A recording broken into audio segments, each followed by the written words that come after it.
핵, 진짜, 귀신 이야기. 강원도의 최전방에서 실제로 겪었던 실화 괴담. 제가 군대에서 겪은 일 가운데 지금까지도 누구에게 설명하지 못하는 일이 하나 있습니다. 그날 밤 제가 가장 무서웠던 건 귀신을 봤다는 사실이 아니었습니다. 정말 무서웠던 건 제가 분명히 혼자라고 생각했던 그 장소에 처음부터 저 말고 다른 누군가가 있었다는 느낌이 들었다는 겁니다. 그것도 제가 절대로 사람이 있을 수 없다고 확신했던 곳에서요. 제 이름은 김태훈입니다. 당시 24이었고 지금은 39살입니다. 제가 그 일을 겪은 곳은 강원도 북쪽 민간인 출입이 제한된 최전방 지역이었습니다. 정확한 부대 이름이나 지명은 말하지 않겠습니다. 시간이 꽤 지났지만 아직도 그곳에서 근무했던 사람들 가운데는 그 지형을 기억하는 사람이 있을 테고 무엇보다 제가 겪은 일을 특정 장소와 연결해서 이야기하는 건 적절하지 않다고 생각합니다. 다만 한 가지는 분명하게 말씀드릴 수 있습니다. 그곳은 낮과 밤의 분위기가 완전히 다른 곳이었습니다. 낮에는 그냥 산이었습니다. 경사가 심하고 나무가 빽빽했지만 햇빛이 비치면 별다른 이상함을 느낄 수 없는 평범한 산처럼 보였습니다. 그런데 해가 떨어지고 나면 이야기가 달라졌습니다. 산은 갑자기 깊어졌습니다. 손전등을 비추면 몇 미터 앞에 나뭇가지밖에 보이지 않았고 그 너머는 그냥 검은 벽처럼 느껴졌습니다. 바람이 불 때마다 나뭇잎이 서로 부딪혔고 멀리서 들려오는 동물 소리는 방향을 판단하기 어려울 정도로 왜곡됐습니다. 저는 원래 그런 걸 무서워하는 성격이 아니었습니다. 오히려 군 생활 초반에는 야간 경계 근무가 재미있다고 생각했습니다. 낮에는 시끄럽고 정신없던 부대가 밤만 되면 갑자기 조용해졌고 그 조용함 속에서 아주 작은 소리까지 들을 수 있었습니다. 처음에는 그게 긴장감을 주는 게 싫지 않았습니다. 하지만 최전방에서 몇 달을 보내고 나니 알게 됐습니다. 밤의 산에서는 사람이 자기 눈과 귀를 믿는 것 자체가 위험할 수 있다는 거요. 그날도 처음에는 특별한 일이 없었습니다. 초겨울이었습니다. 기온이 상당히 떨어져 있었고 저녁부터 바람이 세게 불었습니다. 저는 그날 야간 경계 근무를 서게 됐습니다. 근무 시간은 자정이 조금 지난 뒤부터 새벽까지였습니다. 같이 근무를 서던 선임이 한 명 있었는데 그날은 초소 주변을 확인한 뒤 제가 먼저 외곽 쪽을 맡게 됐습니다. 당시 저는 근무가 끝나면 바로 생활관으로 돌아가 따뜻한 물에 씻고 잠들 생각밖에 없었습니다. 그런데 새벽 1시가 조금 넘었을 때였습니다. 산 아래쪽에서 이상한 소리가 들렸습니다. 처음에는 개가 우는 소리라고 생각했습니다. 아주 멀리서 들리는 것 같았는데 길게 이어지는 소리가 아니었습니다. 짧게, 낮게, 그리고 이상할 정도로 사람 목소리와 비슷했습니다. 저는 순간 손전등을 들었습니다. 하지만 바로 비추지는 않았습니다. 군대에서 야간 근무를 해본 분들은 아실 겁니다. 어둠 속에서 갑자기 손전등을 켜면 오히려 자신의 시야가 더 좁아집니다. 그래서 저는 한동안 그대로 서 있었습니다. 바람 소리, 나뭇가지가 부딪히는 소리, 그리고 제 숨소리, 그뿐이었습니다. 저는 피식 웃었습니다. 산짐승이겠지, 그렇게 생각했습니다. 그런데 약 30초쯤 지나자 같은 소리가 다시 들렸습니다. 이번에는 조금 가까웠습니다. 저는 자세를 낮췄습니다. 그때부터 기분이 이상해졌습니다. 소리가 나는 방향을 정확하게 잡을 수 없었습니다. 분명 앞쪽 계곡에서 들리는 것 같았는데 잠시 후에는 오른쪽 능선 아래에서 들리는 것처럼 느껴졌습니다. 그리고 세 번째 소리가 들렸을 때는 더 이상 동물 소리라고 생각하기 어려웠습니다. 이번에는 아주 짧게 끊겨 있었습니다. 마치 누군가 추운 날씨에 숨을 내쉬면서 신음하는 것처럼 들렸습니다. 저는 무전기를 확인했습니다. 선임에게 물어볼까 잠깐 고민했습니다. 하지만 그러지 않았습니다. 괜히 겁먹었다는 말을 듣고 싶지 않았습니다. 당시에 저는 이상한 소리를 들었다고 보고하는 것보다 직접 확인하는 게 낫다고 생각했습니다. 지금 생각하면 그게 가장 큰 실수였습니다. 저는 초소에서 정해진 구역 안쪽으로 몇 걸음 이동했습니다. 손전등은 켜지 않았습니다. 대신 눈이 어둠에 적응하도록 기다렸습니다. 그리고 그 순간 아주 희미하게 무언가가 보였습니다. 나무 사이였습니다. 사람처럼 보이는 검은 형체 하나가 서 있었습니다. 저는 그대로 굳었습니다. 처음엔 경계 근무 중인 다른 병사라고 생각했습니다. 그럴 가능성이 가장 현실적이었습니다. 하지만 이상한 점이 있었습니다. 그 사람이 너무 멀리 있었습니다. 제가 알고 있는 경계선 밖이었습니다. 그리고 그곳에는 사람이 들어갈 이유가 없었습니다. 저는 무전기를 잡았습니다. 누구냐? 목소리를 내자 제 목소리가 산에 부딪혀 돌아왔습니다. 그 검은 형체는 움직이지 않았습니다. 저는 다시 물었습니다. 거기 누구냐? 이번에도 아무 대답이 없었습니다. 그런데 이상하게도 그 순간부터 주변에 바람 소리가 멎은 것처럼 느껴졌습니다. 나뭇가지도 움직이지 않았습니다. 정말 아무 소리도 들리지 않았습니다. 그리고 검은 형체가 천천히 고개를 들었습니다. 그때 저는 처음으로 이상하다는 생각을 했습니다. 사람이라면 저를 보고 반응해야 했습니다. 그런데 그 형체는 제 쪽을 바라보는 것 같으면서도 얼굴이 전혀 보이지 않았습니다. 그저 검은 머리 부분만 희미하게 보였습니다. 저는 손전등을 켰습니다. 빛이 나무 사이를 훑고 지나갔습니다. 나뭇가지, 마른 풀, 바위. 그리고 아무것도 없었습니다. 사람은 없었습니다. 저는 한동안 손전등을 그대로 들고 있었습니다. 그러다가 뒤에서 작은 소리가 들렸습니다. 태훈아. 저는 그대로 얼어붙었습니다. 그 목소리는 너무 익숙했습니다. 하지만 그날 근무를 같이 서던 선임의 목소리가 아니었습니다. 제가 군대에 오기 전에 잃어버린 오래된 기억 속 사람의 목소리였습니다. 그 이름을 여기서 말하지 않는 이유는 단순합니다. 그 목소리를 들은 순간부터 저는 그날 밤의 일이 단순한 착각이 아니었다고 믿게 됐기 때문입니다. 그리고 더 이상 무서운 건 산속의 검은 형체가 아니었습니다. 제가 평생 다시 듣고 싶지 않았던 목소리가 아무도 없어야 할 제 뒤에서 제 이름을 부르고 있었다는 사실이었습니다. 저는 뒤를 돌아보지 못했습니다. 정말 이상하게 들릴 수도 있지만 그 순간에는 뒤를 보면 안 된다는 생각이 먼저 들었습니다. 이유는 저도 몰랐습니다. 그냥 본능적으로 그렇게 느꼈습니다. 제 목 뒤쪽으로 차가운 공기가 닿았습니다. 그리고 다시 목소리가 들렸습니다. 태훈아. 이번에는 조금 더 가까웠습니다. 마치 제 바로 뒤에서 누군가가 낮게 부르는 것 같았습니다. 저는 이를 악물고 무전기를 잡았습니다. 손가락이 떨리고 있었습니다. 상황 이상 없음. 저도 모르게 그렇게 말했습니다.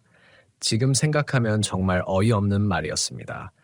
상황이 이상한데 이상 없음이라고 말하고 있었으니까요. 하지만 당시에는 그렇게라도 해야 할 것 같았습니다.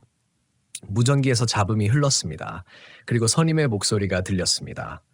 뭐라고? 저는 대답하려다가 멈췄습니다. 그 순간 뒤에서 또다시 제 이름을 부르는 소리가 들렸기 때문입니다. 태훈아. 저는 무전기에 대고 아주 작게 말했습니다. 선임님, 지금 제 뒤에 누구 있습니까? 잠시 침묵이 흘렀습니다. 그리고 선임이 대답했습니다. 무슨 소리야? 너 혼자잖아. 그 말을 듣는 순간 온몸에 힘이 빠지는 느낌이 들었습니다. 저는 천천히 숨을 들이마셨습니다. 그리고 다시 물었습니다. 정말 아무도 없습니까? 없어. 왜? 저는 대답하지 않았습니다. 그 대신 손전등을 켠 채 천천히 몸을 돌렸습니다. 빛이 바닥을 훑었습니다. 낙엽, 흙, 돌, 그리고 제 발자국. 그뿐이었습니다. 사람은 없었습니다. 저는 안도해야 했습니다. 그런데 이상하게도 안도감이 들지 않았습니다. 오히려 더 무서웠습니다. 왜냐하면 제가 방금 들은 목소리가 너무 선명했기 때문입니다. 잘못 들은 소리라고 하기에는 너무 정확했습니다. 특히 제 이름을 부르는 억양이 그랬습니다. 그 사람만 그렇게 불렀습니다. 저는 그 목소리를 잊고 살았다고 생각했습니다. 하지만 실제로는 기억하고 있었던 겁니다.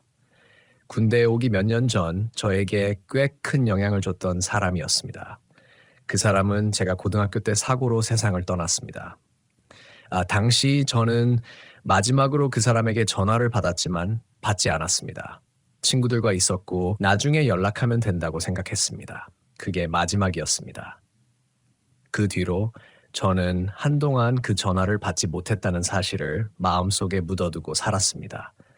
누구에게도 제대로 이야기하지 않았습니다.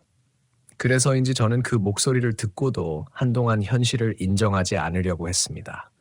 피곤해서 그런 것이라고 생각했습니다. 추위 때문이라고 생각했습니다. 바람이 나뭇가지 사이를 지나면서 사람 목소리처럼 들렸을 수도 있다고 생각했습니다.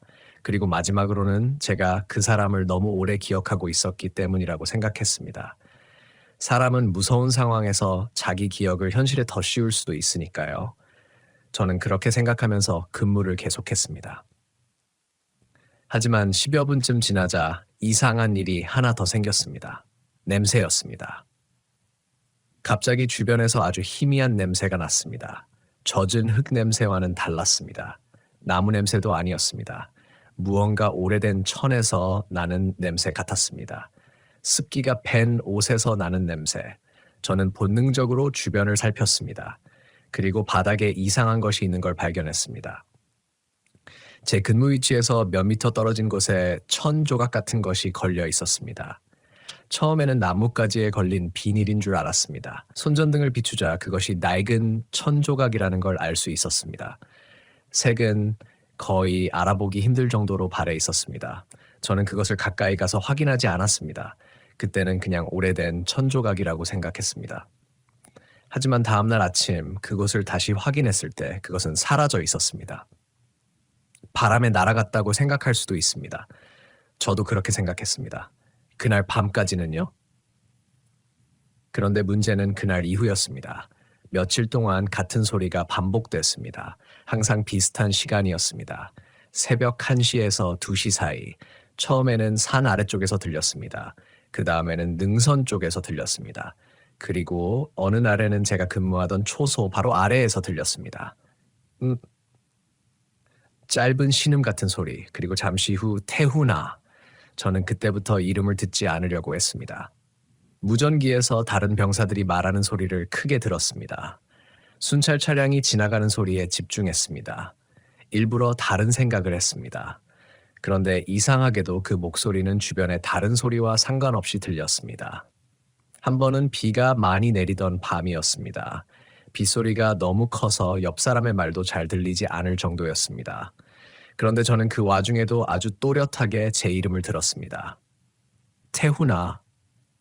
저는 그 순간 깨달았습니다.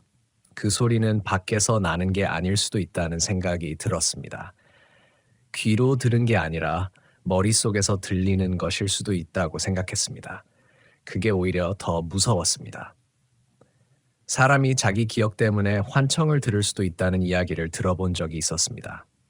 그래서 저는 제 자신을 의심하기 시작했습니다. 잠을 제대로 못 자서 그런 것이라고 생각했습니다. 계속되는 긴장 때문에 뇌가 이상한 소리를 만들어내는 것이라고 생각했습니다. 그렇게 믿고 싶었습니다. 하지만 며칠 뒤 저 혼자만의 문제가 아니라는 사실을 알게 됐습니다. 어느 날 근무 교대가 끝난 뒤 생활관에서 선임이 저를 불렀습니다.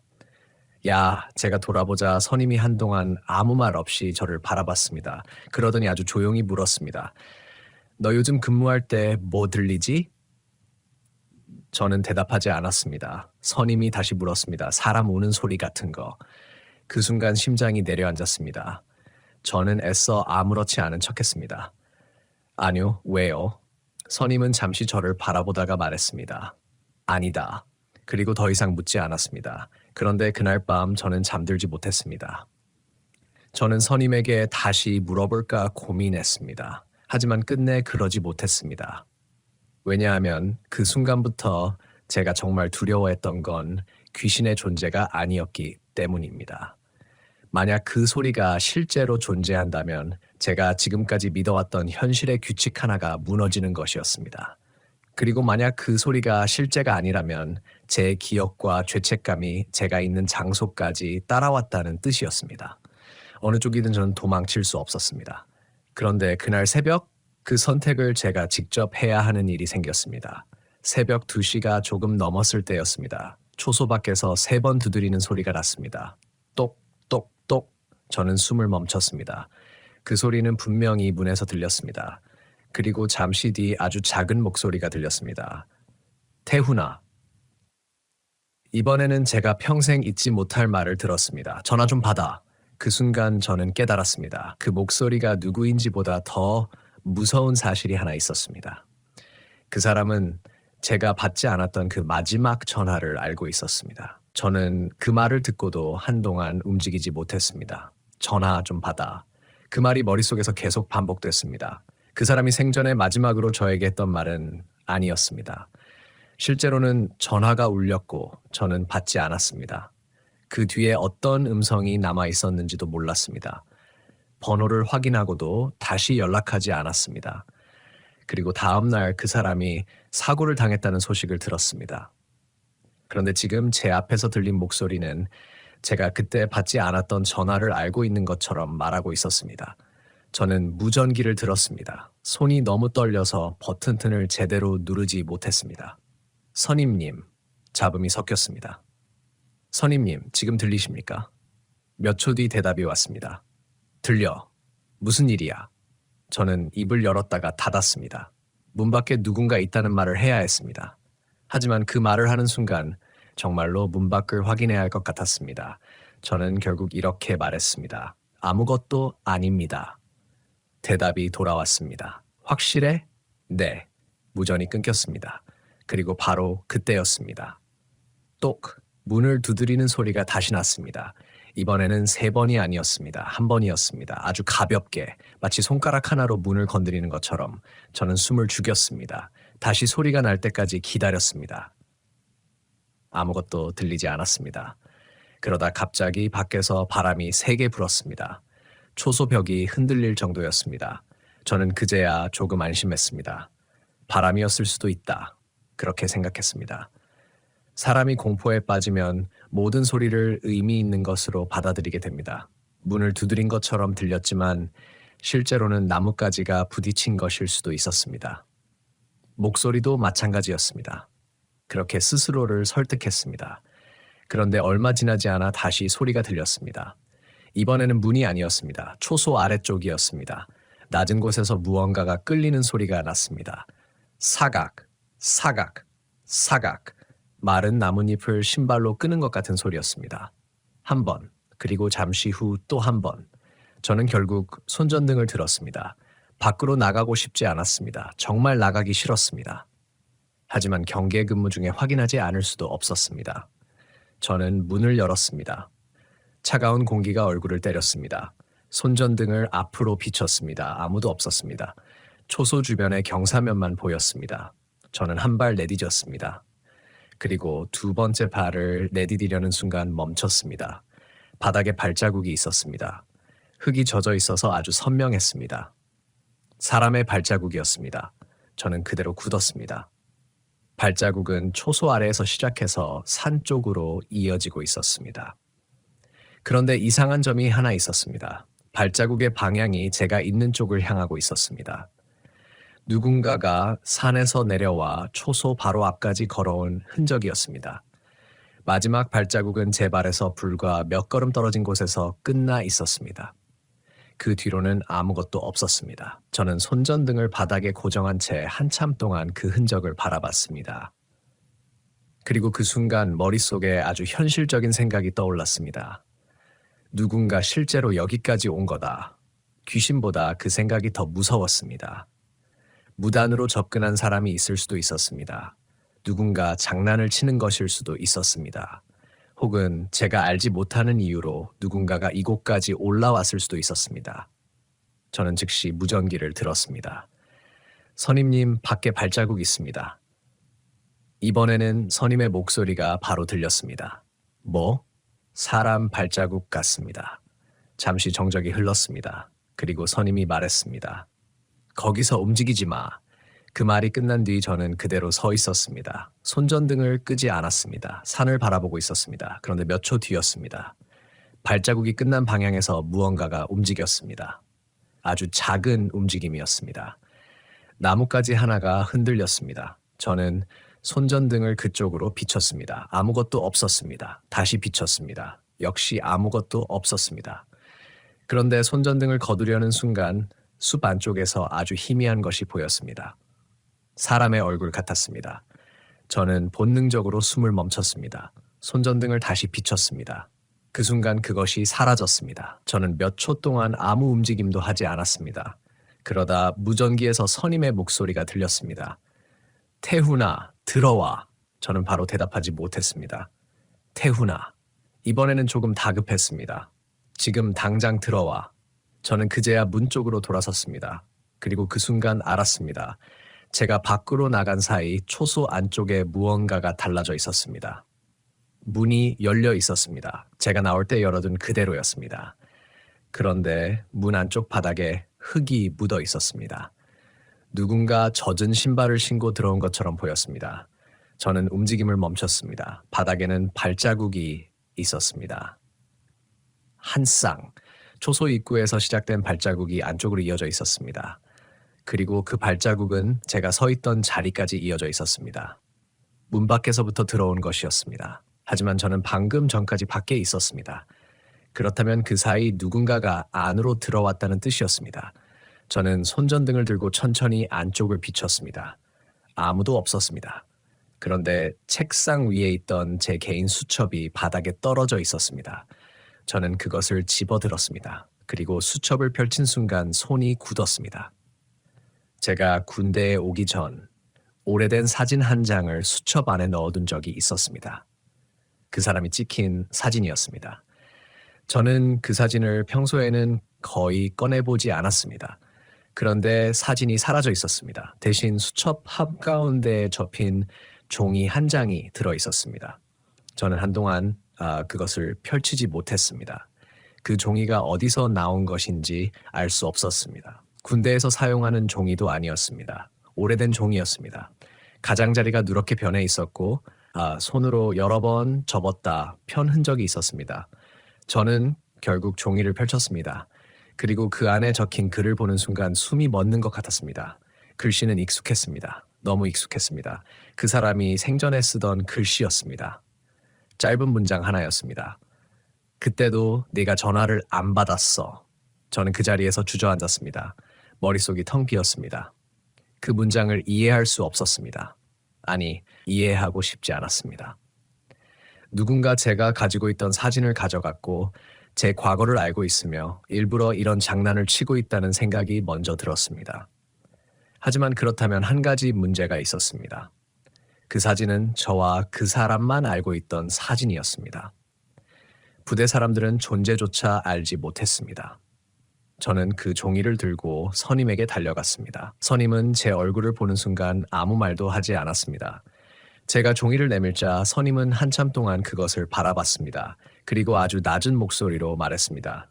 이거 내 글씨 아니냐? 저는 고개를 저었습니다. 아닙니다. 선임이 다시 물었습니다. 그럼 누구 글씨야?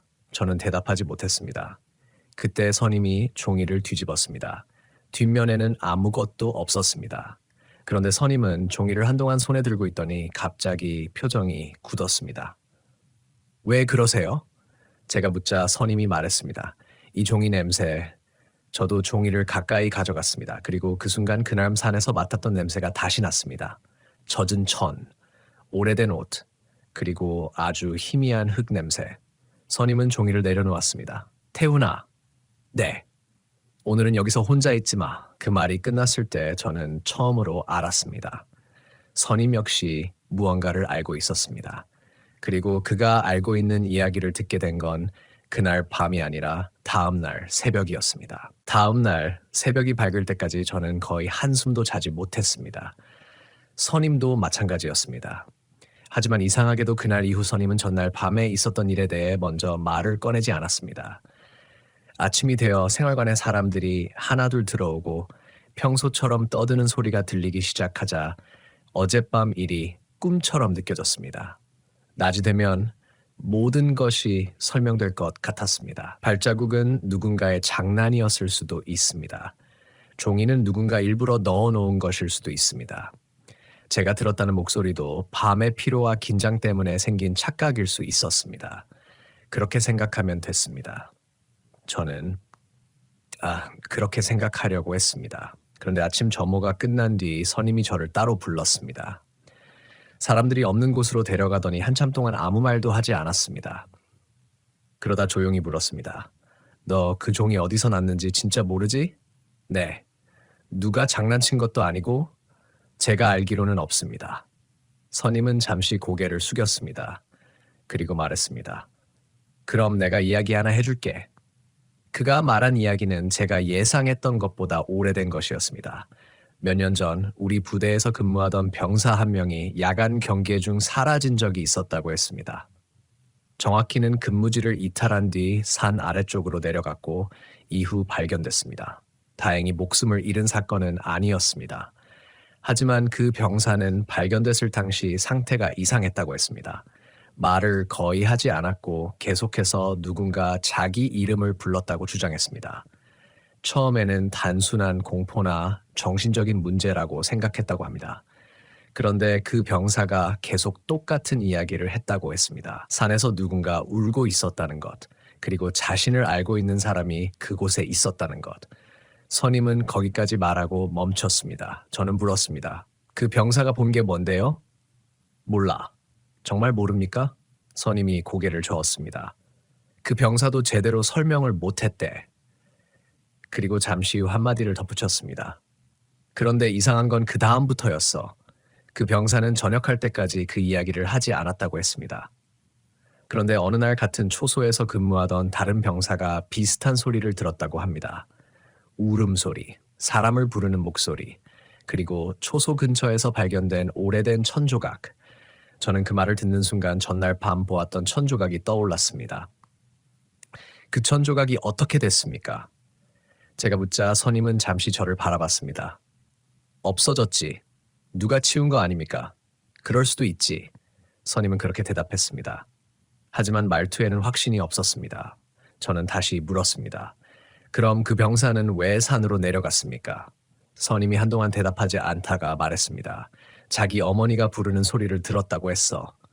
저는 그 말을 듣고 아무 말도 하지 못했습니다. 선임은 한숨을 쉬었습니다. 사람은 자기가 가장 믿고 싶은 목소리를 들으면 경계심이 약해진다고 하잖아. 그 말이 이상하게 마음에 걸렸습니다. 그날 밤 제가 들은 목소리도 마찬가지였습니다. 제가 가장 잘하는 목소리였습니다. 제가 한 번만이라도 다시 듣고 싶었던 목소리였습니다. 그리고 동시에 평생 다시 듣고 싶지 않았던 목소리였습니다. 저는 그날 이후부터 이상한 생각을 하기 시작했습니다. 혹시 그 목소리가 저를 겁주려는 것이 아니라면 어떨까? 혹시 정말로 제가 놓친 무언가를 알려주려고 했다면 어떨까? 그 생각은 제가 원래 가지고 있던 죄책감과 연결되기 시작했습니다. 마지막 전화를 받지 않았던 것, 그날 이후에도 한 번도 제대로 그 일을 마주하지 않았던 것, 저는 그 사람의 죽음을 받아들였다고 생각했습니다. 하지만 사실은 아니었습니다. 저는 그냥 기억을 닫아버렸던 겁니다. 그리고 최전방의 밤이라는 특수한 환경 속에서 닫아둔 기억이 다시 열리고 있었습니다. 그날 오후 저는 혼자 중대 창고 쪽을 지나가다가 우연히 오래된 기록철 하나를 보게 됐습니다. 그 안에는 이전 근무자들이 남긴 여러 기록이 있었습니다. 대부분은 평범했습니다. 장비 점검, 순찰 사항, 기상 변화. 그런데 몇 장 넘기던 중 이상한 문장을 발견했습니다. 02 샵경 산 아래에서 사람 목소리 청취. 그 아래에는 또 다른 기록이 있었습니다. 02 17경 이름을 부르는 소리 확인. 그리고 날짜가 달랐습니다. 다음 장에도 있었습니다. 몇 달 뒤에도 있었습니다. 표현만 조금씩 달랐을 뿐 내용은 비슷했습니다. 산 아래에서 울음소리가 들렸다는 기록. 사람의 목소리를 들었다는 기록. 그리고 일부 근무자들이 근무 후 불안과 불면을 호소했다는 기록. 저는 한동안 그 기록처를 놓지 못했습니다. 이상한 건 아무도 그것을 귀신이라고 기록하지 않았다는 것입니다. 오히려 모두 최대한 현실적인 표현을 사용했습니다. 동물일 가능성, 바람에 의한 소리, 지형 때문에 발생하는 음향 현상, 피로에 따른 청각 착각. 그게 오히려 더 섬뜩했습니다. 사람들은 설명할 수 없는 것을 만나면 먼저 설명 가능한 이름을 붙입니다. 그래야 계속 살아갈 수 있으니까요. 저 역시 그랬습니다. 하지만 기록을 계속 읽다가 한 문장을 발견했을 때는 더 이상 그렇게 생각하기 어려웠습니다. 그 문장은 아주 짧았습니다. 같은 목소리를 들었다고 진술함. 저는 그 문장을 몇 번이나 읽었습니다. 같은 목소리. 그 말이 머릿속에 박혔습니다. 제가 들었던 목소리도 다른 사람에게 들렸다는 뜻일까요? 아니면 그저 비슷한 소리를 사람들이 각자 다르게 받아들인 걸까요? 저는 그날 저녁까지 계속 고민했습니다. 그리고 결국 한 가지 결론을 내렸습니다. 그날 밤 다시 확인해 보기로 했습니다. 무서웠지만 피하고만 싶지는 않았습니다. 만약 전부 착각이라면 그 사실을 확인하고 싶었습니다. 반대로 정말 누군가가 몰래 접근하고 있다면 그것 역시 확인해야 했습니다. 무엇보다 제 마음속에 남아있는 그 사람에 대한 죄책감을 더 이상 밤마다 끌어안고 싶지 않았습니다. 그날 밤 저는 일부러 평소보다 일찍 근무지에 나갔습니다. 하늘에는 구름이 많았습니다. 달빛은 거의 없었습니다. 산은 완전히 검게 보였습니다. 저는 초소 앞에 서서 손전등을 확인했습니다. 무전기도 확인했습니다. 그리고 마음속으로 몇 번이나 같은 말을 반복했습니다. 이번엔 뒤를 돌아보지 말자. 하지만 새벽 2시가 가까워지자 다시 그 소리가 들렸습니다. 저는 눈을 감았습니다. 이번에는 흔들리지 않으려고 했습니다. 그런데 바로 이어서 들려온 목소리는 예상과 달랐습니다. 태훈아. 그리고 아주 조용히 한마디가 더 이어졌습니다. 이번에는 내가 와. 그 순간 산 아래쪽에서 손전등 불빛 하나가 켜졌습니다. 사람이 들고 있는 것처럼 보이는 불빛이었습니다. 그리고 그 불빛은 천천히 위로 올라오기 시작했습니다. 저는 무전기를 잡았습니다. 하지만 손가락이 버튼 위에서 멈췄습니다. 왜냐하면 그 불빛 뒤쪽에서 누군가가 천천히 걸어 올라오고 있었기 때문입니다.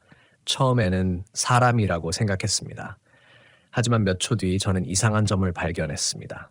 그 사람은 걷고 있지 않았습니다. 발이 보이지 않았습니다. 그저 어둠 속에서 몸 전체가 조금씩 위로 움직이고 있었습니다. 그리고 그때 제 뒤에서 아주 익숙한 목소리가 다시 들렸습니다. 태훈아. 저는 이번에는 돌아봤습니다. 그리고 그날 밤 처음으로 그 목소리의 주인을 보았습니다. 그 순간 저는 숨을 쉬는 것조차 잊었습니다. 뒤쪽에는 아무도 없었습니다. 손전등을 비추자 나무와 철망 그리고 바람에 흔들리는 마른 풀만이었습니다. 보였습니다. 그런데 이상하게도 저는 확신했습니다. 누군가가 방금 제 바로 뒤에 서 있었다는 것을. 그 느낌은 단순한 착각과 달랐습니다. 사람이 가까이 서 있으면 아무리 보이지 않아도 느껴지는 것이 있습니다. 기척이라고 해야 할지 온도라고 해야 할지 모르겠습니다. 그날 저는 그것을 아주 분명하게 느꼈습니다. 그리고 제 발밑에 무언가가 떨어져 있는 것이 보였습니다. 작은 사진 한 장이었습니다. 저는 바로 알아봤습니다. 제가 수첩 안에 넣어두었던 사진이었습니다. 그 사람이 살아있을 때 찍었던 사진. 어젯밤 사라졌던 바로 그 사진이었습니다. 저는 사진을 집어들었습니다. 그런데 사진을 보는 순간 이상한 점을 발견했습니다. 사진 속에는 저와 그 사람만 있었습니다. 분명히 그랬습니다. 하지만 사진 뒷면에는 글씨가 하나 적혀 있었습니다. 내가 오지 않아서 내가 갔다. 저는 손에서 사진을 놓쳤습니다. 그 문장을 보는 순간 오래전 기억이 갑자기 떠올랐습니다. 그날 밤 전화가 울렸던 시간, 제가 화면을 보고도 받지 않았던 순간, 그리고 다음날 들었던 사고 소식. 그때 저는 스스로에게 계속 말했습니다. 어쩔 수 없었다고. 그때는 아무것도 몰랐다고. 내가 전화를 받았다고 해서 사고가 달라지는 건 아니었다고. 그 말은 사실일지도 모릅니다. 하지만 마음은 논리대로 움직이지 않았습니다. 저는 그 사람에게 마지막으로 아무것도 해주지 못했다는 생각을 오랫동안 가지고 있었습니다. 그리고 그 죄책감이 제 기억 속에서 썩어가고 있었습니다. 그런데 최전방의 어두운 산에서 그 목소리가 다시 나타난 것입니다. 태훈아. 저는 이번에는 대답했습니다. 왜? 제 목소리가 떨렸습니다. 아무런 대답도 없었습니다. 산 아래쪽에서 보이던 불빛도 사라졌습니다. 저는 무전기를 들었습니다. 선임님, 산 아래쪽에 불빛이 보입니다. 이번에는 대답이 바로 오지 않았습니다. 몇 초 뒤 잡음이 들렸습니다. 무슨 불빛? 사람이 들고 있는 것 같습니다. 움직이지 마. 그 말과 동시에 무전이 끊겼습니다. 저는 초소 안쪽으로 들어갔습니다. 문을 닫고 잠갔습니다. 그리고 처음으로 정말 도망가고 싶다는 생각이 들었습니다. 하지만 근무지를 이탈할 수는 없었습니다. 그래서 그냥 기다렸습니다. 얼마나 시간이 지났는지 모르겠습니다. 10분인지 30분인지 감각이 사라졌습니다. 그런데 어느 순간 밭에서 발소리가 들렸습니다. 천천히. 사각, 사각, 사각. 누군가 초소 주변을 걷고 있었습니다. 저는 숨을 죽였습니다.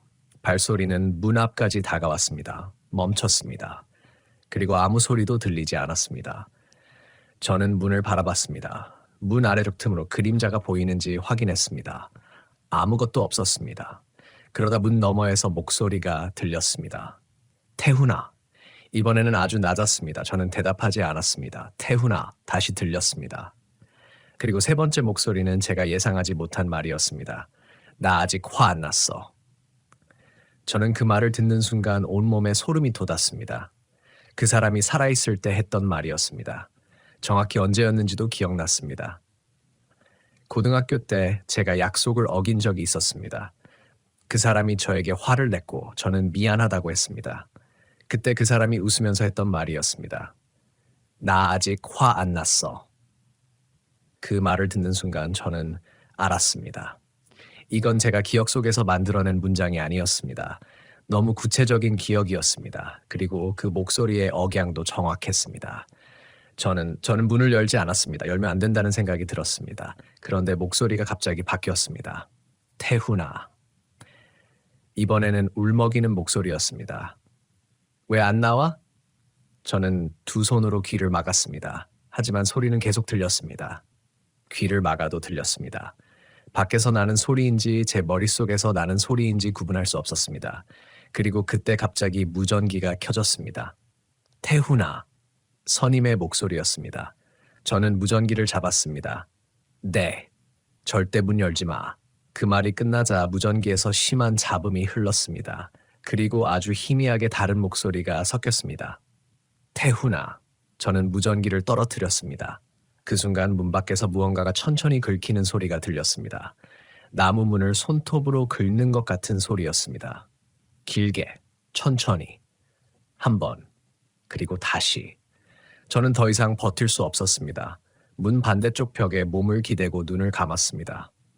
그때 제 머릿속에 이상한 생각이 떠올랐습니다. 혹시 내가 이곳에서 계속 도망치려고만 했기 때문에 이 일이 끝나지 않는 건 아닐까? 그 목소리가 정말 그 사람의 것이라면 제가 해야 할 말이 있는 것은 아닐까?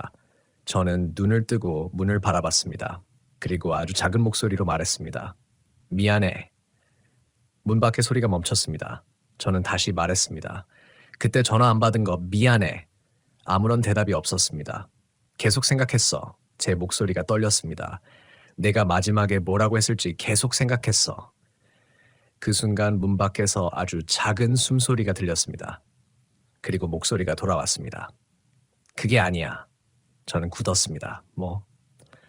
네가 잘못한 게 아니야. 그 말을 듣는 순간 눈물이 나왔습니다.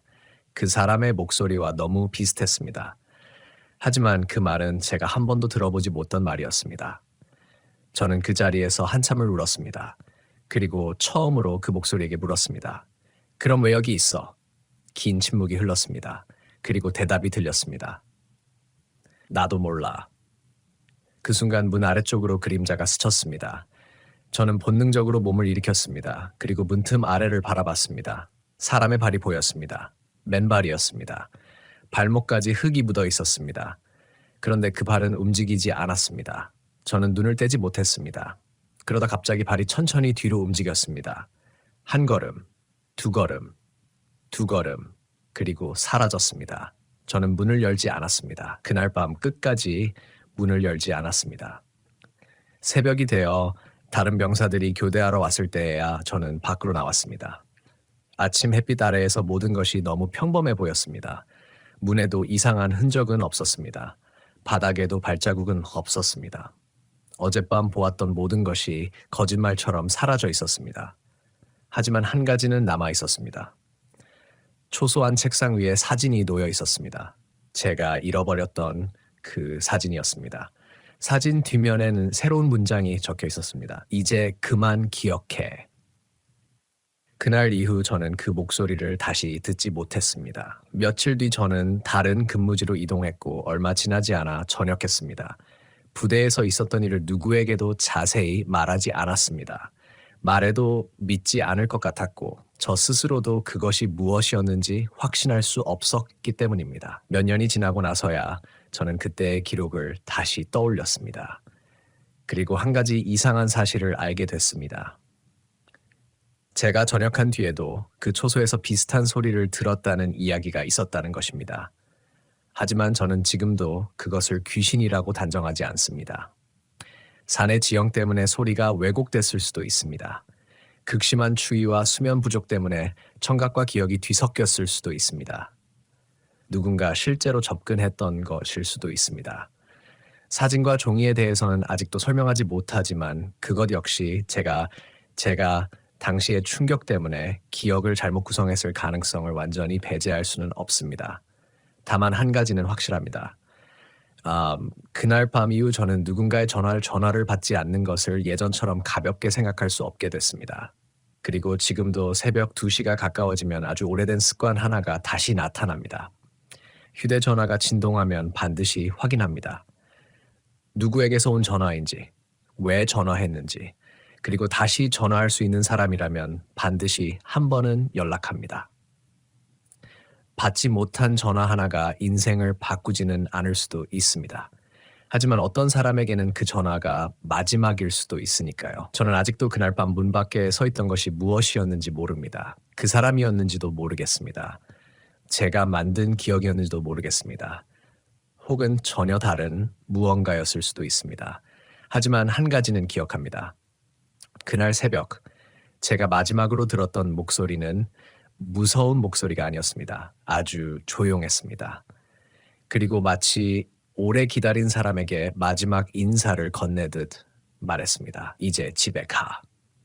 그 말을 들은 뒤 처음으로 저는 그 사람을 떠나보낼 수 있었습니다. 그래서 저는 지금도 그 일을 귀신 이야기라고 부르지 못합니다. 어쩌면 그 밤 제가 만난 것은 죽은 사람의 혼이 아니라 너무 오랫동안 놓지 못했던 제 기억이었을지도 모르니까요. 다만 강원도의 그 산을 떠난 지 15년이 지난 지금도 가끔 아주 이상한 꿈을 꿉니다. 꿈속에서 저는 다시 그 초소 앞에 서 있습니다. 주변은 캄캄하고 아무도 없습니다. 그런데 산 아래에서 작은 불빛 하나가 올라옵니다. 천천히, 아주 천천히, 그리고 누군가 제 이름을 부릅니다. 그때마다 저는 꿈속에서도 뒤를 돌아보지 않습니다. 대신 조용히 대답합니다. 응, 그러면 목소리가 말합니다. 이번에는 받았네. 그리고 꿈에서 깨어납니다. 이상하게도 그 꿈을 꾸고 난 아침에는 무섭지 않습니다. 오히려 오래 미뤄두었던 무언가를 끝낸 것처럼 마음이 조용합니다. 그래서 저는 아직도 그날 밤의 일을 완전히 설명하려고 하지 않습니다. 설명할 수 없는 모든 것이 귀신일 필요는 없고 귀신이 아니라고 해서 그 경험이 덜 무서운 것도 아니니까요. 사람에게 가장 오래 남는 공포는 눈앞에 나타난 무언가가 아니라 끝까지 설명하지 못한 한순간일 때가 있습니다. 저에게는 그날 밤이 그랬습니다. 그리고 지금도 가끔 생각합니다. 만약 그날 제가 무서워서 문을 열었다면 어떻게 됐을까? 만약 그 목소리를 끝까지 외면했다면 어떻게 됐을까? 그리고 만약 그날 밤 제가 아무 말도 하지 않았다면 아마 저는 지금도 그 전화를 받지 못했던 일을 제 잘못이라고 생각하며 살고 있었을 겁니다. 그래서 마지막으로 한 가지만 말씀드리고 싶습니다. 그날 밤 산에서 정말 무엇을 만났는지는 아직도 모릅니다. 하지만 그곳에서 제가 배운 것은 분명합니다. 사람은 살아있는 동안 서로에게 많은 말을 남깁니다. 그 중에는 당연하게 생각해서 듣지 않았던 말도 있고 나중에 하려고 미뤄둔 말도 있습니다. 그리고 어떤 말은 영원히 할 수 없게 됩니다. 그러니 혹시 지금 머릿속에 떠오르는 사람이 있다면 아직 연락할 수 있는 사람이라면 너무 늦기 전에 한번 연락해 보십시오. 전화를 받는 데는 몇 초밖에 걸리지 않습니다. 하지만 어떤 전화는 평생 한 번밖에 오지 않을 수도 있습니다. 저는 그걸 너무 늦게 알았습니다. 그런데 이야기가 끝났다고 생각한 지 몇 년이 지난 뒤 다시 그 산과 관련된 연락을 받았습니다. 전역하고 10년쯤 지났을 때였습니다. 당시 저는 서울에서 평범하게 직장 생활을 하고 있었고 군대에서 있었던 일은 거의 떠올리지 않고 살았습니다. 물론 완전히 잊은 것은 아니었습니다. 특히 새벽 2시 전후가 되면 잠에서 깨는 습관이 남아 있었습니다. 눈을 뜨며 한동안 천장을 바라봤습니다. 그리고 휴대전화를 확인했습니다. 전화가 와 있지 않으면 다시 잠들었습니다. 처음에는 우연이라고 생각했습니다. 하지만 그런 일이 몇 달, 몇 년 반복되면서 저도 모르게 그 시간이 되면 몸이 먼저 긴장한다는 걸 알게 됐습니다. 그러던 어느 겨울밤이었습니다. 새벽 2시 10분쯤이었습니다. 휴대전화가 진동했습니다. 저는 잠결에 화면을 봤습니다. 저장되지 않은 번호였습니다. 순간 심장이 내려앉았습니다. 이상한 일이었습니다. 전화 한 통이었을 뿐인데 그 번호를 보는 순간 최전방의 초소가 떠올랐습니다. 어둠, 젖은 흙 냄새, 문 밖의 발자국, 그리고 제 이름을 부르던 목소리. 저는 한참 동안 전화를 받지 않았습니다. 결국 전화는 끊겼습니다. 그런데 몇 초 뒤 문자 하나가 도착했습니다. 혹시 김태훈 씨 맞습니까? 저는 답장하지 않았습니다. 다시 문자가 왔습니다. 예전에 강원도 음널 지역에서 근무하셨죠? 손에서 휴대전화가 미끄러질 뻔했습니다. 그 장소를 정확히 알고 있는 사람이었습니다. 저는 결국 답장을 보냈습니다. 누구세요? 상대는 자신을 전역한 지 얼마 되지 않은 예전 부대원이라고 소개했습니다. 처음에는 믿지 않았습니다. 군대에서 근무했던 사람이 맞는지 확인하기 위해 제가 기억하는 당시의 여러 내용을 물었습니다. 상대는 상당 부분 정확하게 대답했습니다. 그리고 마지막으로 이렇게 물었습니다. 혹시 그 초소에서 이상한 소리 들으신 적 있습니까? 저는 화면을 한동안 바라봤습니다. 답장을 쓰지 않았습니다. 그러자 상대가 먼저 메시지를 보냈습니다. 저도 들었습니다. 그 문장을 보는 순간 오래전 그 기록철이 떠올랐습니다. 같은 목소리를 들었다고 진술함. 저는 결국 그 사람과 통화를 했습니다. 그가 들었다는 이야기는 제 경험과 놀랄 정도로 비슷했습니다. 새벽 2시 전후, 산 아래쪽에서 들리는 이상한 울음소리, 사람을 부르는 것 같은 목소리, 그리고 초소 근처에서 발견되는 발자국. 하지만 그가 마지막으로 들었다는 말은 저와 달랐습니다. 그에게는 제 이름이 아니었습니다. 자기 이름을 불렀다고 했습니다. 그리고 그 목소리가 이렇게 말했다고 했습니다. 돌아가. 저는 그 말을 듣고 한동안 아무 말도 하지 못했습니다. 그 사람이 묻더군요. 혹시 그곳에서 예전에 무슨 일이 있었는지 아십니까? 저는 모른다고 했습니다. 하지만 전화를 끊고 나서 그 질문이 계속 머릿속에 남았습니다. 저는 그날 처음으로 인터넷에서 오래된 자료들을 찾아봤습니다. 정확한 부대명이나 위치는 검색하지 않았습니다. 그저 그 지역의 과거 기록과 산 주변의 사고 기록 정도만 찾아봤습니다. 며칠 동안 아무것도 찾지 못했습니다. 그러다 아주 오래된 지역 신문 자료 하나를 발견했습니다. 수십 년 전 겨울 산악 지역에서 실종된 민간인이 있었다는 짧은 기사였습니다. 내용은 자세하지 않았습니다. 산에서 길을 잃은 사람이었고 며칠 뒤 시신이 발견됐다는 정도였습니다. 그런데 기사에 나온 날짜를 보는 순간 이상한 기분이 들었습니다. 제가 군대에서 들었던 이야기보다 훨씬 오래된 사건이었습니다. 그리고 장소가 제가 근무했던 산과 멀지 않았습니다. 저는 그 자료를 저장해놓고 한동안 아무에게도 말하지 않았습니다. 하지만 며칠 뒤 그 당시 선임에게 연락했습니다. 그 사람은 이미 군대를 떠나 다른 지역에서 살고 있었습니다. 제가 조심스럽게 과거 이야기를 꺼내자 한동안 아무 말이 없었습니다. 그리고 제가 예상하지 못했던 말을 했습니다. 너 그거 아직도 기억하고 있구나? 저는 물었습니다. 선임님도 뭔가 알고 계셨습니까? 그는 한참 뒤에야 대답했습니다. 나도 들었어. 뭐려? 그 목소리. 그 말을 듣는 순간 저는 등줄기가 서늘해졌습니다. 선임은 예전에 자신도 같은 초소에서 비슷한 일을 겪었다고 했습니다. 하지만 저에게는 말하지 않았다고 했습니다. 왜냐하면 후임에게 그런 이야기를 해봤자 더 겁만 줄 것 같았기 때문이라고 했습니다. 그리고 한 가지를 더 말했습니다. 네가 처음 그 이야기를 했던 날 나는 이미 그게 뭔지 대충 알았어. 왜 말씀 안 하셨습니까? 나도 설명을 못하니까. 그가 말한 이야기는 제 경험과 조금 달랐습니다. 그는 문 밖에서 자신의 아버지 목소리를 들었다고 했습니다. 당시 아버지는 이미 오래전에 세상을 떠난 상태였습니다. 그리고 목소리는 계속해서 자신에게 내려오라고 했다고 했습니다. 하지만 그는 끝까지 문을 열지 않았습니다. 그럼 그 뒤에는 아무 일도 없었습니까? 제가 묻자 선임은 잠시 침묵했습니다. 있었지. 뭔데요? 아침에 보니까 초소 문 밖에 발자국이 있었어. 저는 그 순간 아무 말도 하지 못했습니다. 사람 발자국이었습니까? 응. 누가 확인했습니까? 나랑 같이 있던 사람이 확인했지. 그럼 사람이 들어온 거 아닙니까? 그게 문제야. 선임은 아주 천천히 말했습니다. 발자국이 초소문 앞에서 시작한 게 아니었어. 그럼요? 문 앞에서 끝났어. 저는 숨을 멈췄습니다. 제가 봤던 것과 같았습니다. 산에서 내려온 발자국이 초소 앞에서 끝난 것. 그리고 초소 안쪽에도 발자국이 있었던 것. 그제야 저는 한 가지 사실을 떠올렸습니다. 그날 제가 보았던 발자국은 초소 바깥에만 있었던 것이 아니었습니다. 문 안쪽에도 있었습니다. 그런데 그 발자국이 어디서 시작됐는지 저는 끝까지 확인하지 않았습니다. 선임에게 그 이야기를 하자 그도 잠시 말이 없었습니다. 그리고 조용히 말했습니다. 그러니까 그날 네가 본 게 처음이 아니었던 거야. 그 말을 듣고 통화를 끝냈습니다. 그날 밤 저는 한동안 잠을 이루지 못했습니다.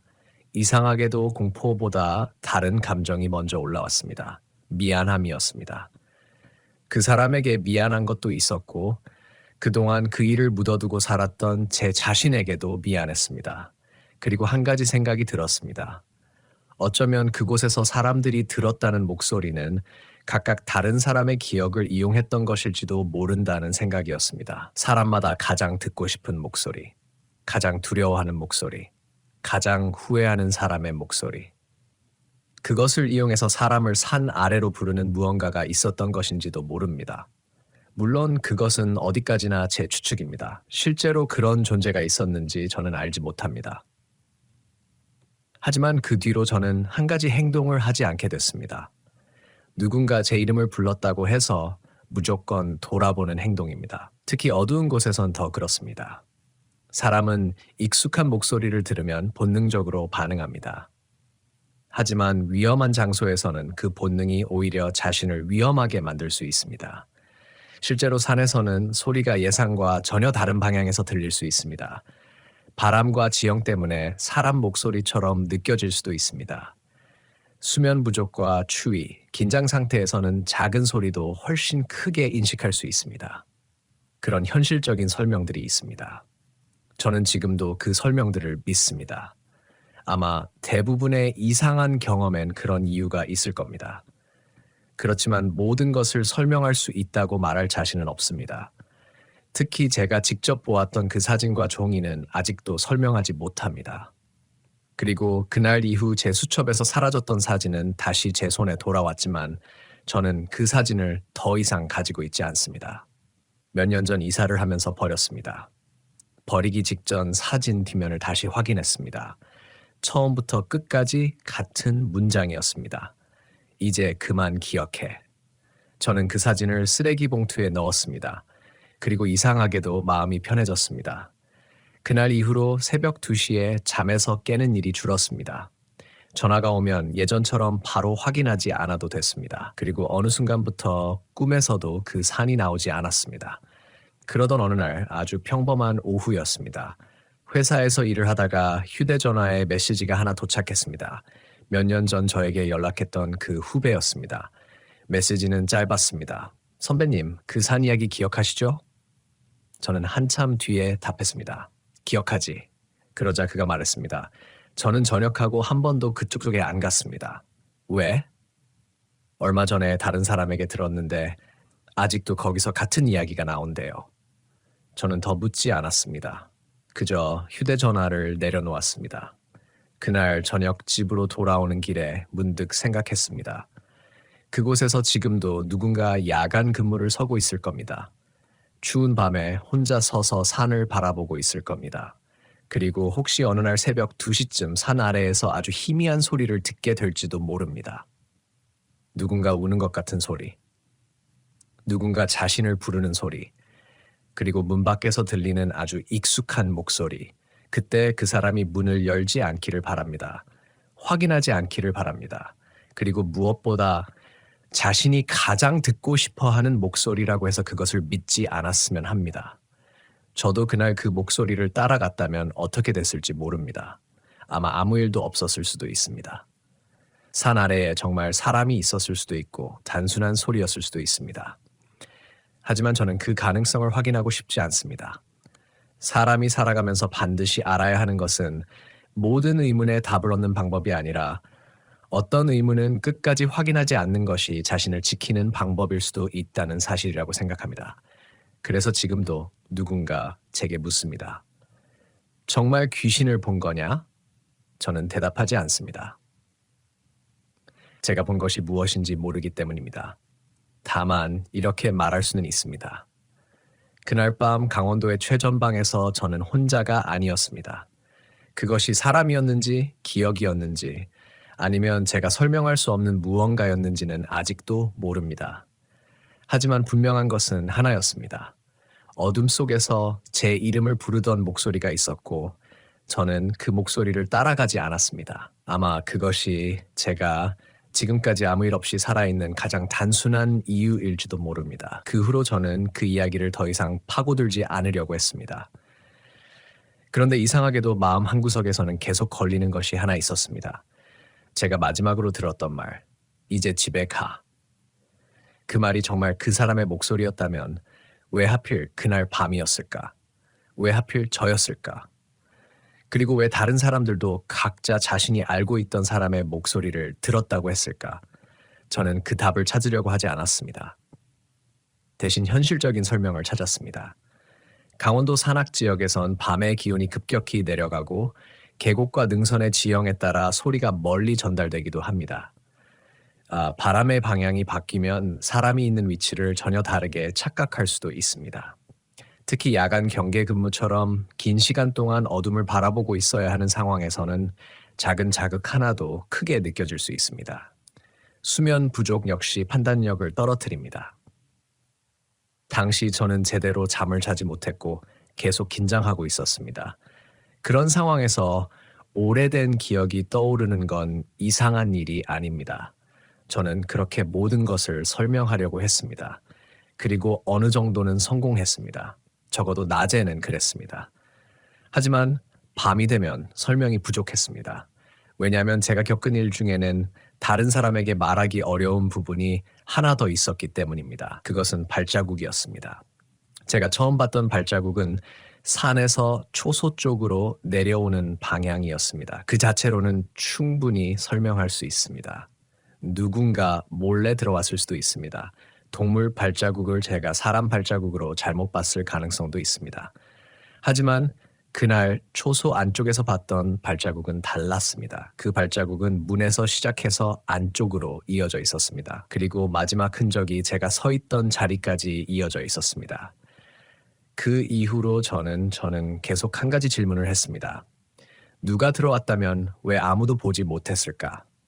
그날 저는 초소 밖에 있었습니다. 문은 열려 있었습니다. 누군가 들어왔다면 최소한 흔적이 남았어야 했습니다. 하지만 제가 밖에서 돌아왔을 때 초소 안에는 아무도 없었습니다. 물론 제가 못 봤을 가능성은 있습니다. 밤은 모든 것을 숨깁니다. 사람은 자신이 보고 싶은 것만 보기도 합니다. 그래서 저는 그 일에 대한 결론을 내리지 않았습니다. 그러다 전역한 지 몇 년 뒤 우연히 예전 군 동기 한 명을 만났습니다. 술을 마시다가 자연스럽게 군대 이야기가 나왔습니다. 처음에는 아무 말도 하지 않았습니다. 그런데 동기가 갑자기 저를 보면서 물었습니다. 너 그때 그 초소 기억나냐? 저는 순간 손에 들고 있던 잔을 내려놓았습니다. 왜? 그 친구는 잠시 웃었습니다. 너도 들었잖아. 저는 아무 말도 하지 않았습니다. 친구가 말했습니다. 나는 네가 들었다는 걸 몰랐어. 뭘 들었는데? 그는 잠시 고민하다가 대답했습니다. 누가 이름 부르는 소리. 그 순간 저는 등줄기가 서늘해졌습니다. 누구 이름? 내 이름. 친구의 표정이 굳었습니다. 그는 자신이 근무했던 시기를 이야기했습니다. 제가 근무하기 전이었습니다. 그 역시 새벽 2시쯤 산에서 목소리를 들었다고 했습니다. 처음에는 동물 소리라고 생각했습니다. 그런데 세 번째 들었을 때 자기 이름이 분명하게 들렸다고 했습니다. 그리고 그 목소리가 자신의 아버지였다고 했습니다. 저는 아무 말도 하지 않았습니다. 친구가 물었습니다. 너는 누구 목소리였어? 저는 대답하지 않았습니다. 한동안 망설이다가 그냥 오래전에 죽은 사람이라고만 말했습니다. 그 친구는 더 묻지 않았습니다. 그날 우리는 그 이야기를 더 하지 않았습니다. 하지만 집으로 돌아오는 길에 저는 이상한 생각을 했습니다. 사람마다 다른 목소리를 들었다면 실제로 누군가가 숨어서 사람들을 부른 것이 아니라는 뜻일 수도 있었습니다. 만약 같은 사람이 장난을 쳤다면 왜 각자 다른 목소리로 들었을까? 물론 기억의 왜곡으로 설명할 수 있습니다. 하지만 그 생각이 머릿속에 들어오자 예전과는 다른 공포가 생겼습니다. 그곳에 있던 무언가가 사람의 목소리를 흉내낸 것이 아니라 사람의 기억을 이용했다면 어떨까? 저는 그 생각을 더 이상 이어가지 않았습니다. 하지만 그날 밤 잠들기 직전에 한 가지가 떠올랐습니다. 제가 그 사람의 목소리를 들었던 건 처음이 아니었습니다. 사실 군대에 오기 전에도 한 번 비슷한 경험이 있었습니다. 그 사람이 죽고 몇 달 뒤였습니다.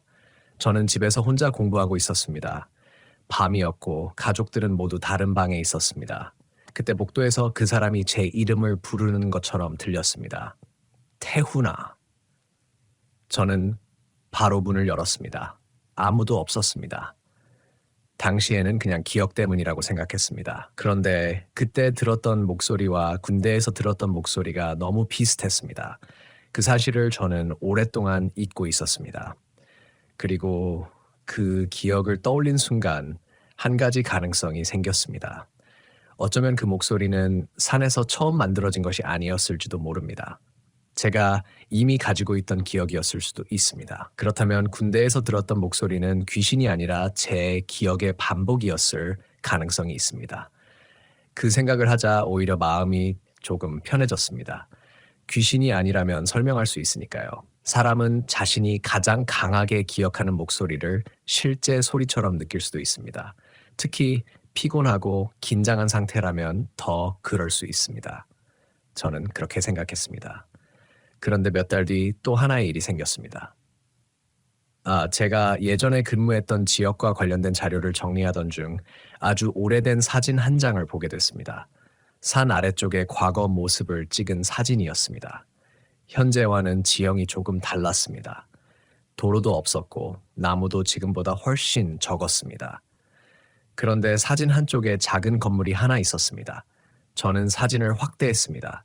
그리고 심장이 멈추는 것 같았습니다. 그 건물의 위치가 제가 근무했던 초소와 거의 같았습니다. 물론 정확한 위치는 아니었습니다. 하지만 지금의 초소가 만들어지기 전 그곳에 다른 구조물이 있었던 것처럼 보였습니다. 저는 그 자료를 더 찾아봤습니다. 그리고 오래된 지도 하나에서 그곳에 과거 작은 임시 시설이 있었다는 흔적을 발견했습니다. 용도는 정확히 알 수 없었습니다. 산악 순찰이나 관측과 관련된 시설로 추정된다는 정도였습니다. 저는 더 이상 조사하지 않았습니다.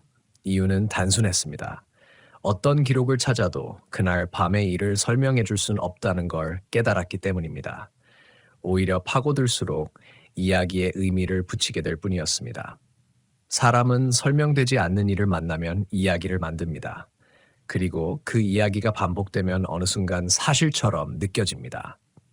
저는 그걸 경계했습니다. 그래서 지금도 제가 들려드리는 이야기에 귀신이 있었다고 단정하지 않습니다. 제가 직접 경험한 사실과 제가 나중에 추측한 것은 분명히 구분해야 한다고 생각합니다.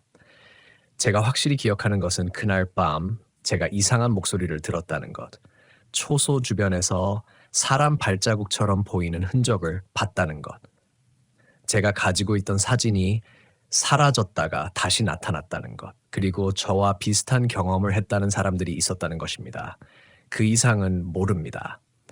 하지만 그렇다고 해서 그날의 공포가 거짓이 되는 것도 아닙니다. 오히려 설명할 수 없기 때문에 더 오래 남았습니다.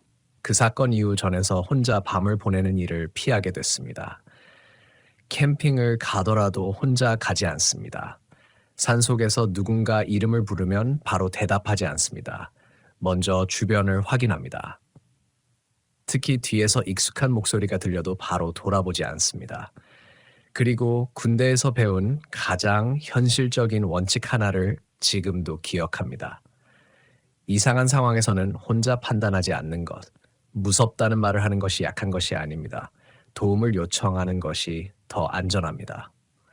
저는 그날 그걸 너무 늦게 배웠습니다. 만약 처음 목소리를 들었을 때 바로 선임에게 말했더라면, 만약 혼자 확인하려고 하지 않았더라면 어쩌면 그날의 기억은 지금보다 훨씬 짧았을지도 모릅니다. 그래도 다행이라고 생각합니다. 저는 그 목소리를 따라가지 않았습니다. 그리고 마지막 순간에 문을 열지 않았습니다. 그게 무엇이었든 그 선택만큼은 지금도 후회하지 않습니다. 가끔 사람들은 공포 이야기를 들으면 마지막에 정답을 원합니다. 귀신이었는지, 사람이었는지, 환각이었는지. 하지만 제 경험에는 그런 정답이 없습니다. 그리고 어쩌면 실제로 겪은 공포라는 것은 원래 그런 것인지도 모릅니다. 그 순간에는 너무 현실적이어서 도망치고 싶었는데 시간이 지나면 아무것도 증명할 수 없는 기억만 남습니다. 그 기억이 현실이었는지 꿈이었는지 스스로에게 수없이 묻게 됩니다. 저 역시 그랬습니다. 하지만 어느 순간부터는 굳이 답을 찾지 않기로 했습니다. 그 사람을 기억하는 방식도 바뀌었습니다. 예전에는 마지막 전화를 받지 않았다는 사실만 떠올렸습니다. 그래서 그 사람을 생각하면 죄책감부터 느꼈습니다. 하지만 이제는 그 사람이 살아있을 때 저에게 했던 평범한 말들을 먼저 기억하려고 합니다. 같이 웃었던 일, 사소하게 싸웠던 일, 아무 의미 없이 나눴던 대화, 그런 기억이 오히려 그 사람을 제대로 기억하는 방법이라는 걸 알게 됐습니다. 어쩌면 그날 밤 제가 들었던 마지막 목소리도 그런 의미였을지 모릅니다. 정말 그 사람이었다면 저를 계속 과거에 붙잡아 두려고 온 것이 아니라 이제는 놓아주려고 온 것인지도 모릅니다. 그리고 그게 아니었다고 해도 괜찮습니다. 결국 그 말을 듣고 제가 제 마음속에 묻어두었던 죄책감을 조금 내려놓았으니까요. 그래서 저는 지금도 그 산을 떠올리면 무섭습니다. 하지만 예전처럼 두렵지는 않습니다. 그날 밤 제가 혼자였다고 생각했던 그곳에서 사실 가장 오래 함께 있었던 것은 귀신이 아니라 제 기억이었을지도 모르니까요. 그리고 그 기억을 놓아준 뒤에야 저는 비로소 그 산에서 정말 집으로 돌아온 것 같은 느낌을 받았습니다. 그렇게 생각하고 정말 모든 일이 끝난 줄 알았습니다. 그 뒤로 몇 년 동안 특별한 일은 없었습니다. 저는 직장을 옮겼고 결혼도 했습니다. 아이도 생겼습니다. 평범하게 살아갔습니다. 가끔 예전 군대 이야기가 나오면 다른 사람들과 마찬가지로 웃으며 이야기했습니다. 훈련이 얼마나 힘들었는지, 겨울에 얼마나 추웠는지, 밥이 얼마나 맛있었는지 그런 이야기들 사이에 그날 밤의 이야기는 넣지 않았습니다. 아무리 시간이 지나도 쉽게 꺼낼 수 없었습니다. 특히 가족에게는 더 그랬습니다. 아내는 제가 군대에서 힘든 일을 겪었다는 정도만 알고 있었습니다. 제가 밤에 가끔 잠에서 깨는 것도 알고 있었지만 그 이유까지는 묻지 않았습니다. 저도 굳이 설명하지 않았습니다. 설명한다고 해서 달라질 것도 없었으니까요. 그러던 어느 겨울 아들이 초등학생이 되었을 무렵이었습니다. 아이가 학교에서 산과 관련된 체험학습을 갔다 온 날이었습니다. 집에 돌아온 아이가 신나게 이야기를 했습니다. 산길을 걸었다는 이야기, 친구들과 도시락을 먹었다는 이야기, 선생님이 길을 잃으면 혼자 움직이지 말라고 했다는 이야기. 저는 대충 듣고 있었습니다. 그런데 아이가 갑자기 물었습니다. 아빠. 응. 산에서는 누가 이름 부르면 대답하면 안 돼? 저는 순간 말을 잃었습니다. 왜 그런 걸 물어? 아이가 대답했습니다. 선생님이 그러셨는데. 저는 웃으면서 말했습니다. 응, 어두운 곳에서는 먼저 주변을 확인하는 게 좋아. 그렇게 대답하고 넘어가려 했습니다. 그런데 아이가 다시 말했습니다. 근데 아빠도 그런 적 있어? 그 순간 손에 들고 있던 컵이 멈췄습니다. 왜? 아빠가 전에 자면서 이름 들었다고 했잖아. 저는 아내를 바라봤습니다. 아내도 당황한 표정이었습니다. 저는 아이에게 제가 그런 이야기를 한 적이 없다고 말했습니다. 아이는 이상하다는 듯 고개를 갸웃했습니다. 아니야. 아빠가 자면서 말했어. 뭐라고? 아이가 잠시 생각하더니 말했습니다. 누가 부르면 안 돌아본다고. 저는 아무 말도 하지 않았습니다. 그날 밤 저는 평소보다 일찍 잠자리에 들었습니다. 하지만 쉽게 잠들지 못했습니다. 아이가 들었다는 말 때문이 아니었습니다. 제가 실제로 잠꼬대를 했을 가능성은 충분했습니다. 그런데 아이가 한 말 중 하나가 계속 마음에 걸렸습니다. 누가 부르면 안 돌아본다고. 그것은 제가 아들에게 가르친 적이 없는 말이었습니다. 물론 제가 잠결에 말했을 수도 있습니다. 그래서 더 이상 생각하지 않으려고 했습니다. 새벽이 가까워질 무렵 잠이 들었습니다. 그리고 오랜만에 꿈을 꿨습니다. 다시 그 초소였습니다. 예전과 똑같았습니다. 철문, 낡은 벽, 어두운 산, 그리고 차가운 공기. 꿈속에서 저는 초소 밖에 서 있었습니다. 그런데 이번에는 혼자가 아니었습니다. 조금 떨어진 곳에 한 사람이 서 있었습니다. 등을 보이고 있었습니다. 저는 그 사람을 알아봤습니다. 오래전 그 사람이었습니다. 꿈인데도 이상하게 얼굴을 볼 필요가 없었습니다. 저는 그 사람이 누구인지 알았습니다. 그 사람이 천천히 돌아봤습니다. 그리고 웃었습니다. 그때 저는 처음으로 아무렇지도 않게 물었습니다. 왜 여기 있어? 그 사람은 대답하지 않았습니다. 대신 산 아래쪽을 가리켰습니다. 그곳에는 작은 불빛이 하나 있었습니다. 제가 예전에 봤던 것 같은 불빛이었습니다. 그런데 이번에는 그 불빛이 산 아래에서 올라오는 것이 아니었습니다. 멀어지고 있었습니다. 점점 작아지고 있었습니다. 그 사람은 다시 저를 바라봤습니다. 그리고 말했습니다. 이제 됐어. 저는 그 말의 의미를 물으려고 했습니다. 하지만 그 순간 꿈이 깨졌습니다. 저는 침대에서 일어났습니다. 시간을 확인했습니다. 새벽 2시 10분이었습니다.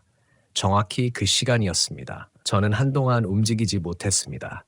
집안은 조용했습니다. 아내와 아이는 자고 있었습니다. 창밖에는 겨울비가 내리고 있었습니다. 그런데 갑자기 거실 쪽에서 작은 소리가 났습니다. 똑! 저는 침대에서 내려왔습니다. 똑! 이번에는 조금 더 분명했습니다. 누군가 현관문을 두드리는 것 같았습니다. 저는 걸음을 멈췄습니다. 다시 소리가 났습니다. 똑! 똑! 저는 현관 쪽으로 가지 않았습니다. 그냥 침실 문 앞에 서 있었습니다. 그리고 기다렸습니다. 잠시 후 휴대전화가 진동했습니다. 모르는 번호였습니다. 저는 화면을 바라봤습니다. 받지 않았습니다. 전화는 끊겼습니다. 그 순간 현관문 두드리는 소리도 멈췄습니다. 집 안에는 다시 아무 소리도 없었습니다. 저는 한동안 그대로 서 있었습니다. 그리고 아주 이상한 평온함을 느꼈습니다. 예전 같았다면 무서웠을 겁니다. 누군가 다시 찾아왔다고 생각했을 겁니다. 하지만 그날은 달랐습니다. 저는 현관문을 열지 않았습니다. 전화도 받지 않았습니다. 대신 침실로 돌아와 아이가 자고 있는 모습을 바라봤습니다. 그 작은 얼굴을 보고 있으니 한 가지 생각밖에 들지 않았습니다. 살아있는 사람을 지키는 것이 먼저라는 것. 과거의 목소리를 확인하는 것보다 지금 내 옆에 있는 사람을 지키는 것이 중요하다는 것. 그것이 제가 그날 밤 처음으로 확실하게 이해한 것이었습니다. 다음 날 아침 전화번호를 확인했습니다. 통화 기록에는 발신 번호가 남아있지 않았습니다. 문자도 없었습니다. 현관문 밖에도 아무것도 없었습니다. 그날 이후 저는 더 이상 그 일을 확인하지 않았습니다. 그리고 다시는 그런 꿈을 꾸지 않았습니다. 몇 년이 더 지났습니다. 지금은 그때보다 훨씬 나이가 들었습니다. 가끔 군대 이야기를 할 때면 그 산을 떠올립니다.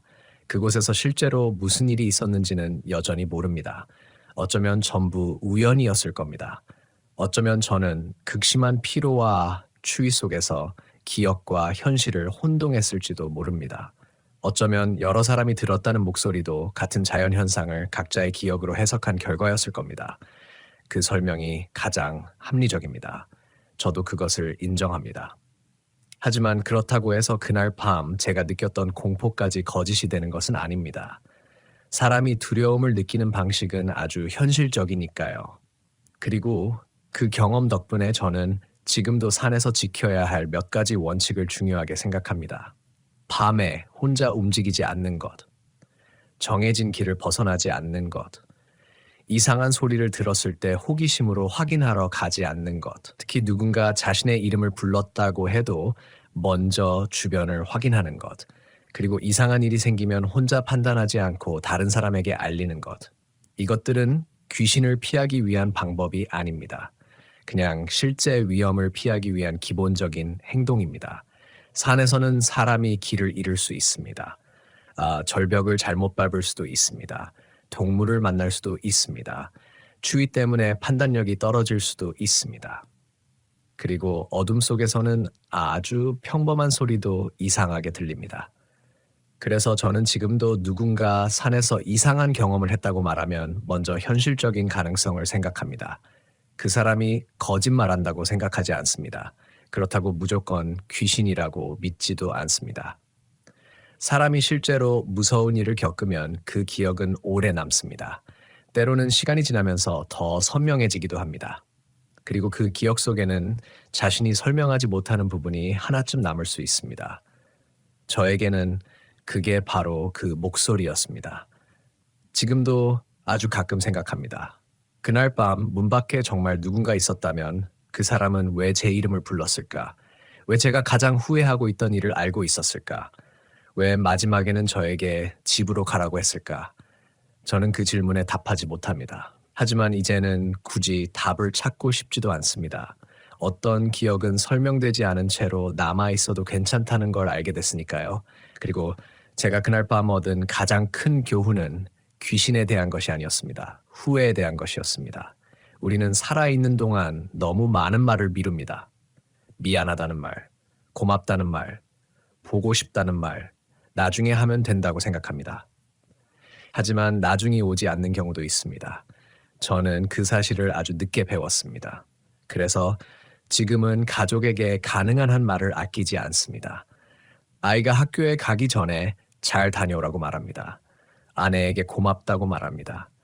친구가 전화를 하면 바쁘더라도 나중에라도 다시 연락합니다. 예전에는 그런 행동이 조금 쑥스러웠습니다. 지금은 그렇지 않습니다. 말할 수 있을 때 말하는 것이 가장 덜 후회하는 방법이라는 걸 알기 때문입니다. 그리고 혹시 누군가 이 이야기를 듣고 있다면 저와 같은 경험을 하지 않았더라도 한 가지는 기억했으면 합니다. 밤에 산에서 들리는 모든 소리가 귀신은 아닙니다. 하지만 모든 소리를 무시해도 되는 것도 아닙니다. 이상한 소리가 들리면 확인하려고 혼자 움직이지 마십시오. 누군가 이름을 불러도 바로 따라가지 마십시오. 그리고 무엇보다 자신이 무섭다고 느끼는 순간을 부끄러워하지 마십시오. 두려움은 때때로 우리에게 위험하다고 알려주는 가장 오래된 신호이니까요. 저는 그날 밤 그 신호를 무시하고 싶었습니다. 겁먹은 사람처럼 보이고 싶지 않았습니다. 그래서 혼자 확인하려 했습니다. 지금 생각하면 그게 가장 위험한 선택이었습니다. 제가 그날 살아서 돌아온 이유가 정말 운이었는지, 제가 들었던 것이 단순한 착각이었는지, 아니면 설명할 수 없는 무언가가 마지막 순간에 저를 멈춰 세운 것인지 저는 평생 알 수 없을 겁니다. 하지만 한 가지는 확실합니다. 그날 새벽 2시 10분, 강원도의 어느 최전방 산속에서 저는 누군가 제 이름을 부르는 소리를 들었습니다. 그리고 그 목소리를 따라가지 않았습니다. 그것만으로 충분했습니다. 어쩌면 어떤 이야기에는 정답보다 멈추는 순간이 더 중요할지도 모릅니다. 저에게 그 밤은 아직도 끝나지 않은 기억입니다. 하지만 더 이상 무서운 기억은 아닙니다. 그저 아주 오래전 한 젊은 병사가 어두운 산속에서 자신이 가장 후회하던 사람의 목소리를 듣고 처음으로 과거와 작별했던 밤으로 남아 있습니다. 그리고 지금도 가끔 그때를 떠올리면 마지막으로 들었던 한마디가 생각납니다. 이제 집에 가. 저는 그 말을 아직도 기억합니다. 그리고 이번에는 정말 집에 왔습니다.